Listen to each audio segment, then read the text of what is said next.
You are listening to the Intercoastal Podcast, a part of the Destination Marketing Podcast Network. Hey everyone, thanks for joining us on the Intercoastal Podcast. I am Daquan Mickens, and we are glad to have you back with us. If you are a first-time listener, we would like to welcome you as we discuss everything Beaufort to help you find your Intercoastal.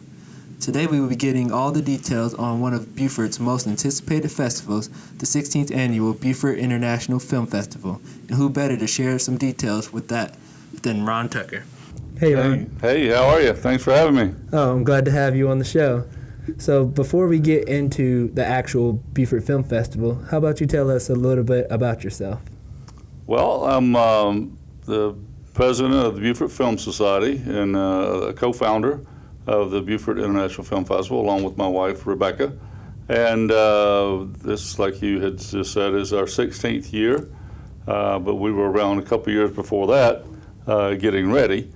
And prior to that, I was doing other things. I was a Marine for 22 years, and after that, then we started into the film business in 1992, and been chugging away ever since. Okay, so just a couple questions, just about you to kind of, so the listeners can get to know you. Mm-hmm. How long have you been in Beaufort? Well, I came to boot camp here, number one, at Parris Island. That was in 1971. But I was stationed in this area 3 times, so I've been pretty much steady here since 1978. Okay. So I've seen a lot of changes in Beaufort, and I've seen a lot of things not change in Beaufort. So, but I can't think of any better place to live than here. Yeah, I agree. It just feels like a vacation every time I step out of my house. That's exactly right. Yeah, so like I said, I know why you love Beaufort, but why would you choose to pick the film festival to be held in Beaufort? Well, what better place to have it than a place where 20-plus motion pictures have been filmed here? A lot of people don't know it. When our filmmakers come, they find out a lot of times for the first time that Forrest Gump was filmed here, The Big Chill, The Prince of Tides, and a whole bunch of other lesser-known films, but nonetheless, they were major motion pictures, and they were still going strong. And then we have one in it was last year, Stars Fell on Alabama, which was the first one in a few years, and hopefully there'll be more to come. Yeah, I'm looking forward to more being filmed here. I know a couple are actually coming out soon that have been in the works. So just another quick question. What is it like putting on such a grand festival and like the process of how that works? Well, it's perfect timing to be asking that because we're right in the middle of the planning of it. We're not too long away from the kickoff. It's in February 22nd to the 27th. But a lot of planning goes into it. We actually start planning the festival a few days after the last festival. So all of that several months leading up to it is trying to find our way, what our theme is going to be, and what kind of films we're going to have, who our special guests may be, things of that sort. But now we're on the treadmill and we're running pretty fast, so it'll be here before you know it. Yeah, so since the last one ended, it's just been every day counts and chugging away at it slowly, mm-hmm. And then once the last 50, 60 days come, it's time to put it in overdrive. Yeah, well, we're under that, so it's in overdrive now, so a lot of things are pretty much settled as to what's going to happen. It's just now making it happen and doing some fine-tuning and coordinating. There's a lot of logistical things that take place. We coordinate with our volunteers. We have 100-plus volunteers that come on board, usually in the December time frame. Rebecca will start training the volunteers, and they'll be pretty much aware of what goes on in Beaufort, and they become Beaufort ambassadors. So the filmmakers come, and our guests come. The audience that attends are from all over the country. In 2020, pre-COVID, we had people from 39 states and 5 countries. So wow. Our volunteers have to be pretty well up to date on where to eat, where to sleep, and where to go, and things to do. So we're looking forward to that. Yes, me too. Just a quick question more about you. How did your love for film start, and could you give us a little background on that? Sure. It really started when I was in the Marine Corps, kind of unintentionally. I was not trained to be a filmmaker or in media for that matter. I kind of fell into it by default. Says, you go do this. You go do this radio show. That's how it works in the Marine Corps. Wow. So it started with a radio show in, I think it was 1974, pitching the Marine Corps Toys for Tots program. So with that, I started getting more and more experience in the media side of things as far as the Marine Corps went. And then when I retired in 1992, I started a production company, not really knowing what I was doing at the time, but I was more or less going to be a location scout, location manager for the films that were at that time still coming to Beaufort. And I wound up doing a lot of catalog shoots and magazines and things of that sort. And I did assist in some movies that scouted here but didn't come here. Okay. Georgia looks a lot like Beaufort, and when they would see what we had to offer, a lot of times they would drive down the road and see what Georgia had, and because they had the film incentives, and of course they would decide on Georgia. Mm-hmm. But that's kind of how it started.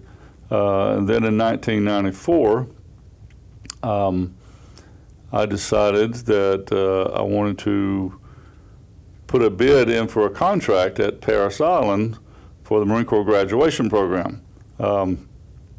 And I kind of put things together with another production company, and we created a joint venture company called Good to Go Video. And we commenced we didn't get the bid, we didn't get the contract, but we had to do a demo, and the demo cost us about $15,000. So I decided to go ahead and produce a full documentary called The Making of a Marine. And that started my real filmmaking career was with that. We went on and made probably 14, 15 other documentaries covering just about all the 90s. We eventually did get the contract at Parris Island in 1999 and had it for 14 years and did 600 graduations at Parris Island. These were a full live production, 3 cameras, sometimes 4 and 5 camera shoots.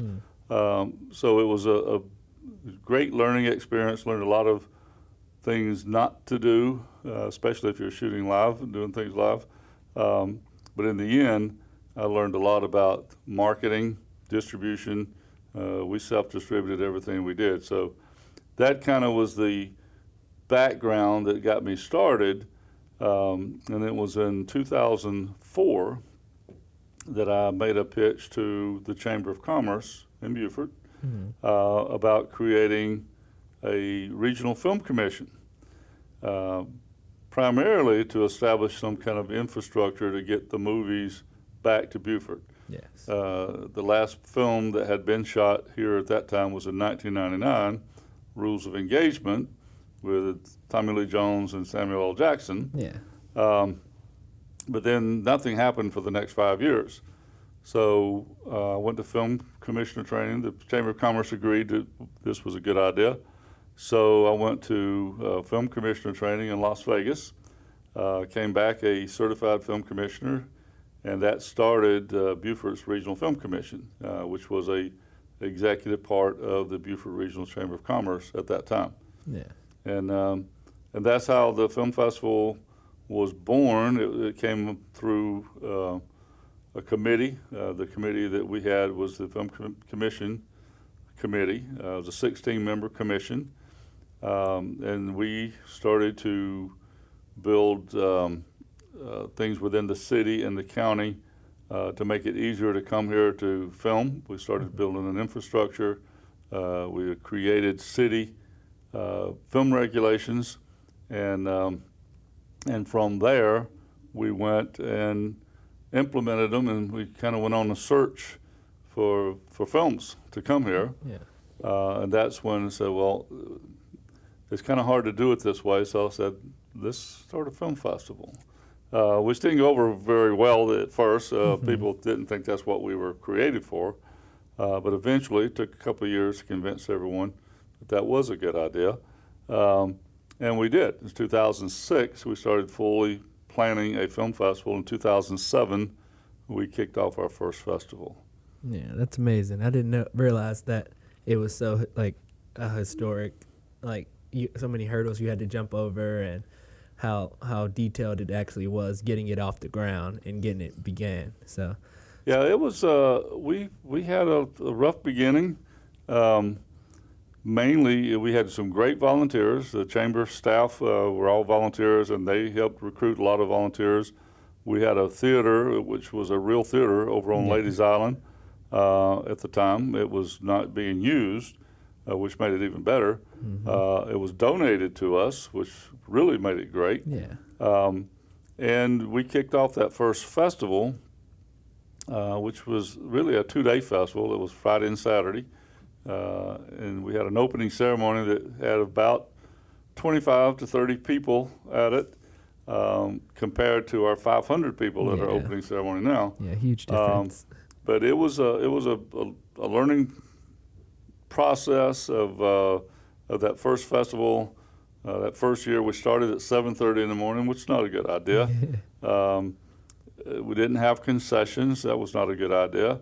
And we had our first film was about a serial killer from South Carolina. That wasn't a good idea either. Yeah. So we've learned from that, and now it's pretty fine-tuned. And because that first year we got so far off schedule, I pretty much said to myself that'll never happen to me again. So now we're on schedule pretty much all the time. We coordinate with the projector, the people running the projector, to say, okay, if I'm not here for whatever reason, and that movie's supposed to start at 10 o'clock, at 9:59 those lights go down, and film starts. Started anyway, yeah. Okay, so with all that experience, every year you learn something new, and it gets better and better. You're able to apply it in the next year. Like, okay, next year we won't do this. Next year we'll do this. Yeah, that's a good question, because every year we learn something. Either something went really well, or something didn't necessarily go as well as we had hoped. We haven't really had any major issues. If we do, it's usually a facility issue. We've had times when the audio went out, or a projector didn't work, or a film didn't work. But that's just kind of the nature of the business, and sometimes that happens. But you do what you can do. Hopefully you can kind of adapt in the moment and get the film going and keep on schedule. But we also go out with a survey after the film festival, every film festival, and ask people, how could we do it better? We ask the filmmakers and we ask the audience. And, you know, a lot of times they come back and they give you recommendations, like you need to put page numbers on your film guide or something like that, you know, or you should arrange it to where you don't have to flip back and forth in a book. So just little things. Yeah, small. But we listen to them, and we've made some of those changes. Okay. But for the most part, the reviews have been positive every year, and the film quality has gotten better every year. And I think his word has gotten out about the film festival that it's a tough film festival to get into, number one, because we don't select that many to play.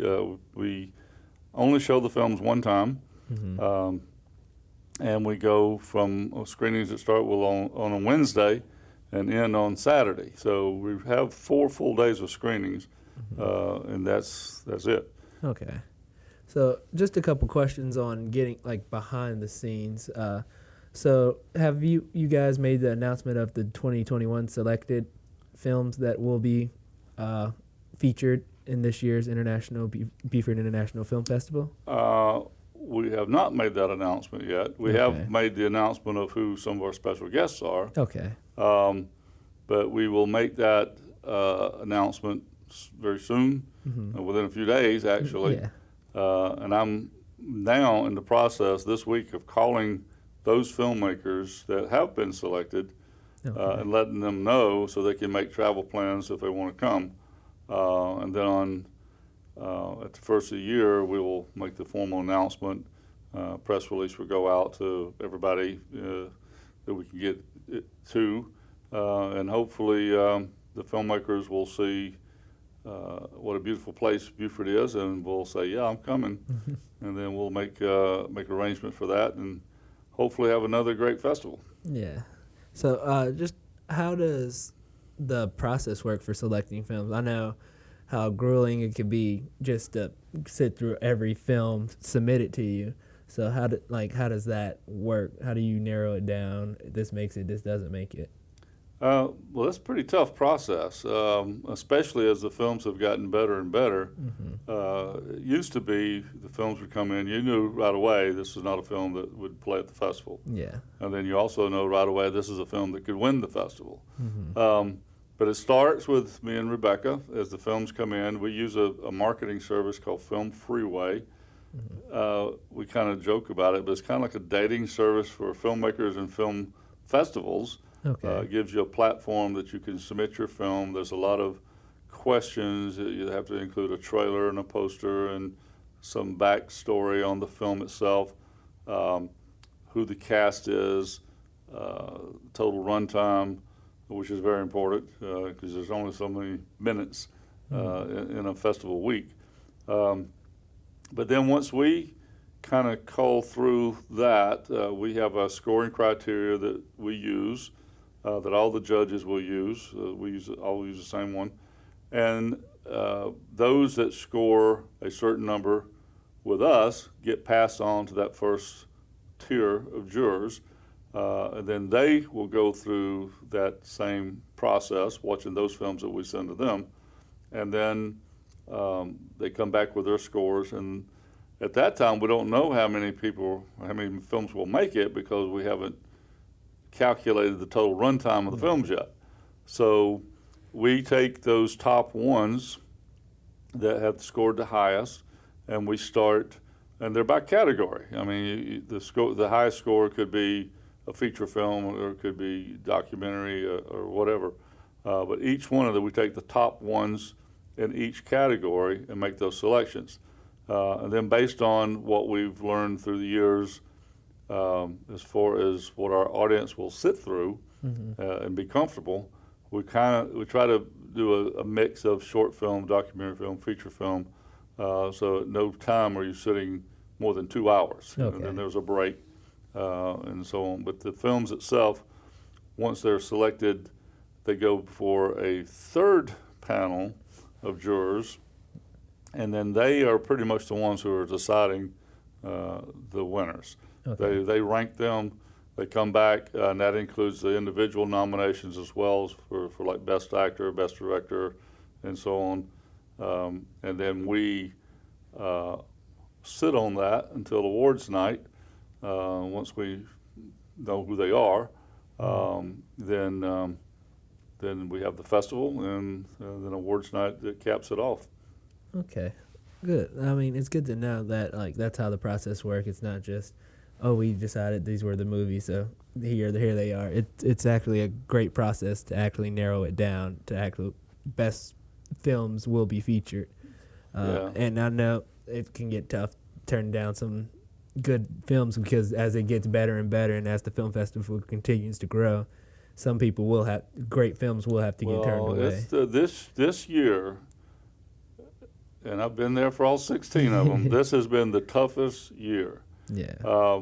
We have what we call BIFF alumni, people who come to the festival one year and then they go and make a film so they can come back to the festival. Yes. So we have a lot of BIFF alumni that come back. Okay. And one of the hardest things to do after the film process is done is telling a BIFF alum that he didn't make it or she didn't make it.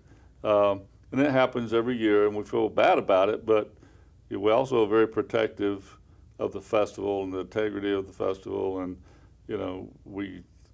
there's only so much total runtime in a festival, and we have to fit it in and do it in a comfortable. And now with COVID, we have to do it in a safe way as well. Yes. So hopefully that will start to dissipate a little bit as we get further into the year. Yes. And typically, I know that last year you put the trailers for each film selected on the website. Will you be doing that this year as well? We will. If they provide us a trailer, it'll be there. That's one of the prerequisites, actually. Yeah. If your film is more than 2 minutes long, we've asked for a trailer Okay. and a poster, and it really helps the audience decide if this is a film they want to see. Last year was our first year of having blocks, because before that we did you could buy an individual ticket, and I kind of fought against having a block format because I didn't think that would work for us, but because we had to make some changes for COVID last year, we created a block format. It turned out to be the greatest thing. I wish we'd done it years ago. Yeah. So we're able to actually give the audience more time between blocks to go to the concession, go stretch their legs, go get some fresh air. We're using that time inside to spray down the seats and things of that sort. But it used to be there wasn't that much of a break between films. Okay. But now there will be. We've gone back to that, and once we announce who those who the selectees are, that's when tickets will go available at the same time, and you'll be able to go to the website and see with the trailers and read a synopsis of each film. Okay. Yeah, that's good. And that's Beaufort Film Festival .com, correct? That's right. Okay. And speaking of like the film, like film alumni, have you ever had anybody that started out like that was their first taste at film or producing that ended up like creating greater films or? Yeah, in fact, we've had that happen quite a bit, especially with our student filmmakers. The student filmmakers come to us from film schools. A lot of people that have never attended a film festival think that, if you say you got a student category, that's maybe high school or lower. But it's actually films that are coming to us from film schools like SCAD, Full Sail University, Tisch University in New York, Dodge College in California, which is part of Chapman University. Those young filmmakers come to us a lot of times that first year, and then to come back later when they're not students and submit a film. We have a young filmmaker from the North Carolina School of the Arts that had a short film, a student film, came back a few years later with a feature film, and now he came back with a second feature film. Now he's working on his third feature film. So, in the editor for that same film, that same filmmaker, went on to become a film editor.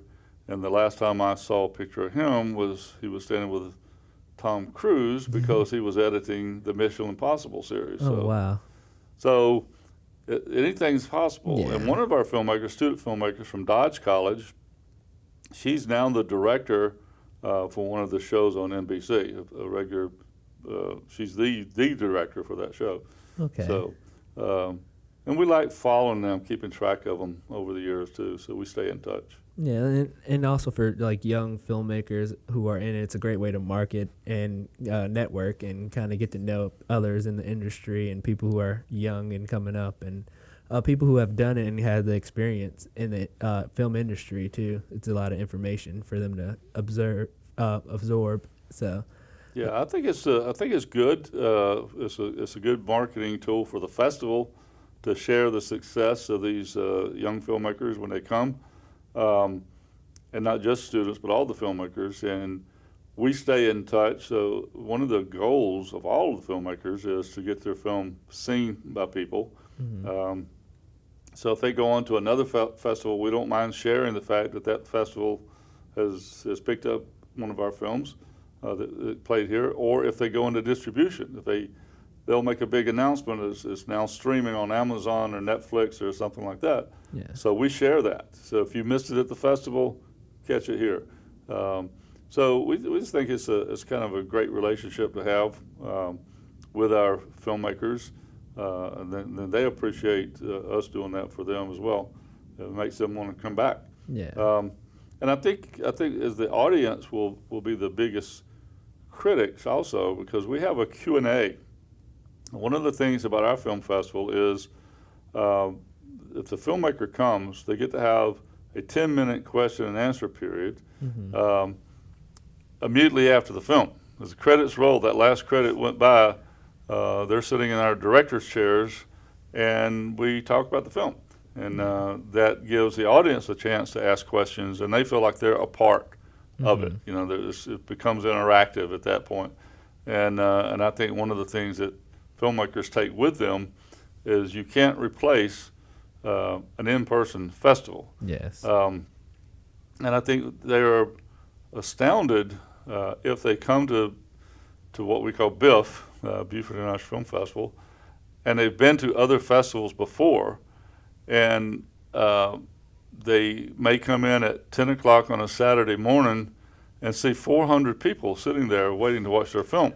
Yeah. We've had it happen so many times. They come up to us and say, we were at another festival, a major festival, and there were 14 people there, and half of those were filmmakers. Yeah. So you just never know. But we have a pretty devoted audience, and we're proud of them, and we hope that they will continue to come back. And so we feel an obligation to make sure that they have films worth watching. So yeah, there's a great interaction with the fans and the creators and producers, directors. It's a good thing that you can actually have that interaction between the two. So speaking of the audience, how would you recommend somebody take in and experience the Beaufort Film Festival?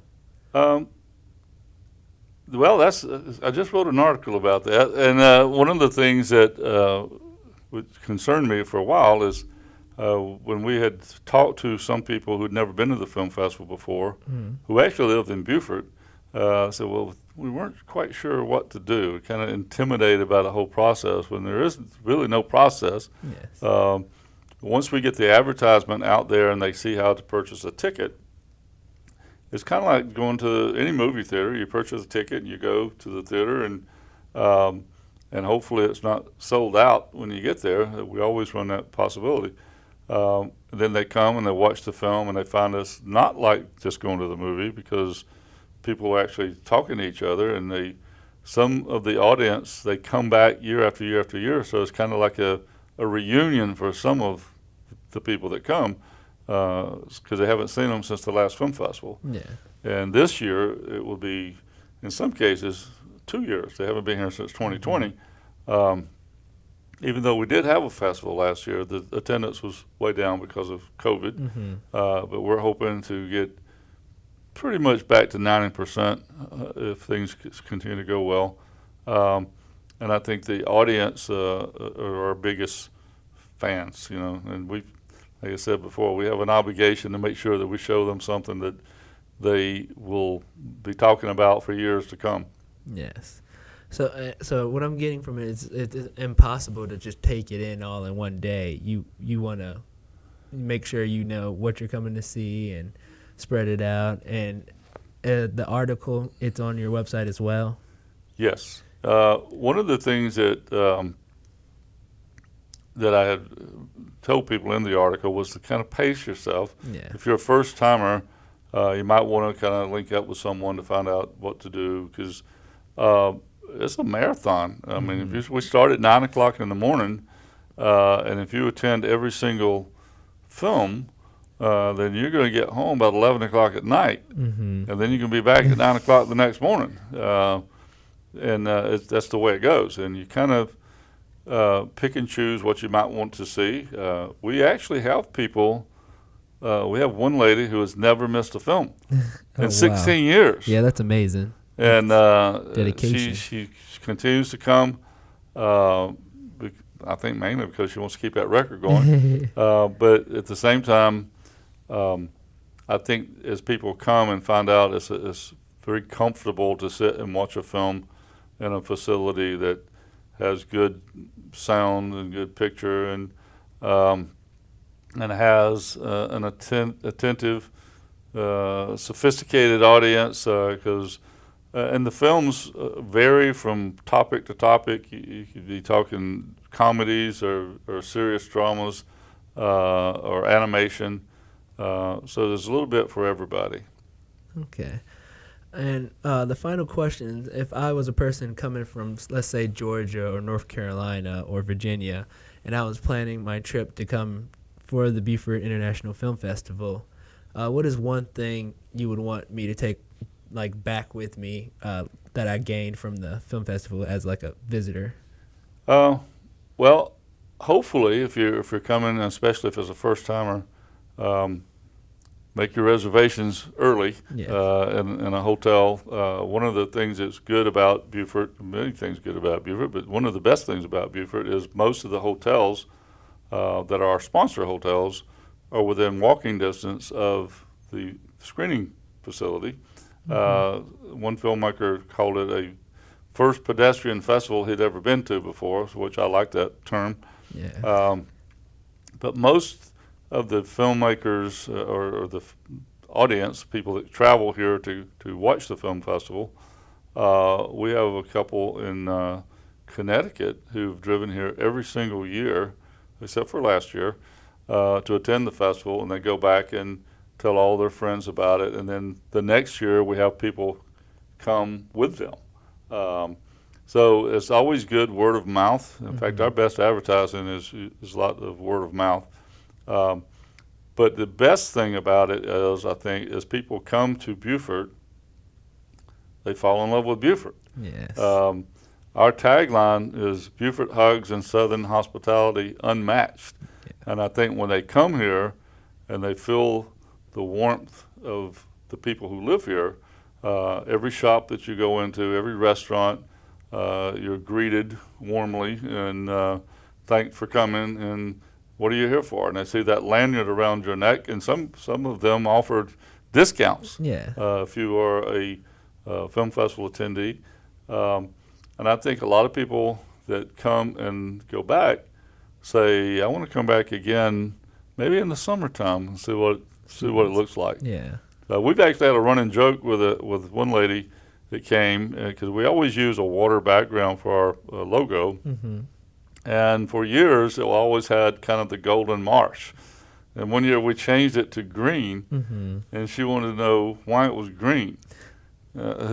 So we told her that's what it looks like in the summertime. And so she said, I'm just going to have to come back in the summertime and see what Beaufort's like in July. So yeah. And we told her it's hot. Yeah. Well, that's a great way to get people here in Beaufort and them to welcome Beaufort and actually feel that Beaufort embrace that is so unique to Beaufort and what Beaufort offers. So I would like to thank you, Ron, for joining us. I really appreciate hearing, and I love hearing about the film festival. If you could, can you give everybody the dates and the time that the tickets will go on sale? Sure. Tickets will go on sale on January 5th. The festival dates are February 22nd to the 27th. It starts with an opening ceremony on a Tuesday evening and ends on a Sunday with the champagne reception and awards night. So we would like for everybody to come and check it out. Yes. Well, I'm looking forward to it. Thank you again, Ron. Thank you for having me. And you have been listening to the Intercoastal Podcast. We would like to thank you and like and subscribe, and we appreciate it. Until next time.